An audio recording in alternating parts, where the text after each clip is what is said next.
నమస్తే అండి. Sickle cell anaemia అనే వ్యాధిని క్యూర్ చేయొచ్చా? అంటే సికిల్ సెల్ ఎనీమియా అనే వ్యాధి పుట్టుకతో వచ్చేది వంశపారంపర్యంగా తల్లిదండ్రుల నుంచి పిల్లలకు వస్తూ ఉంటుందన్నమాట. ఈ సికిల్ సెల్ ఎనీమియాలో 2 రకాలు ఉంటాయి. మళ్ళీ సికిల్ సెల్ ట్రైట్ అంటాం, సికిల్ సెల్ డిసీజ్ అంటాం. సికిల్ సెల్ ట్రైట్ అనే వాళ్ళకి పెద్ద సమస్యలే ఉండవు. వాళ్ళకి ఎప్పుడూ అనుకోకుండా టెస్ట్ చేసేటప్పుడు అది దొరుకుతూ ఉంటుంది. కానీ సికిల్ సెల్ డిసీజ్ అనే వాళ్ళకి చిన్నప్పటి నుంచి ప్రాబ్లమ్స్ వస్తుంటాయి. కానీ సికిల్ సెల్ డిసీజ్‌లో గుర్తుంచుకోవాల్సింది ఏంటంటే అందరు పేషెంట్స్‌లో ఒకేలా ఉండరు. కొంతమంది పేషెంట్స్ మైల్డ్‌గా ఉంటారు. కొంతమంది మైల్డ్ సమస్యలు వస్తుంటాయి. అంటే చిన్న చిన్న సమస్యలు వస్తుంటాయి.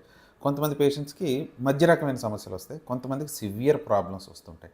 ఇలా సివియర్ ప్రాబ్లమ్స్ వచ్చి పదే పదే బ్లడ్ ఎక్కించాల్సిన అవసరం, పదే పదే హాస్పిటల్ అడ్మిషన్స్, చెస్ట్ పెయిన్స్, ఆయాసం రావడం, స్ట్రోక్స్ రావడం, ఇలాంటి ప ప సీరియస్ ప్రాబ్లమ్స్ వచ్చే వాళ్ళకి మాత్రమే మనం క్యూర్ అనే ఒక పద్ధతిని పాటిస్తూ ఉంటాం. దాన్నే బోన్ మ్యారో ట్రాన్స్‌ప్లాంటేషన్ అంటాం. మిగతా మైల్డ్ అండ్ మోడరేట్ ప్రాబ్లమ్స్ ఉన్న వాళ్ళకి బోన్ మ్యారో ట్రాన్స్‌ప్లాంటేషన్ సజెస్ట్ చేయం.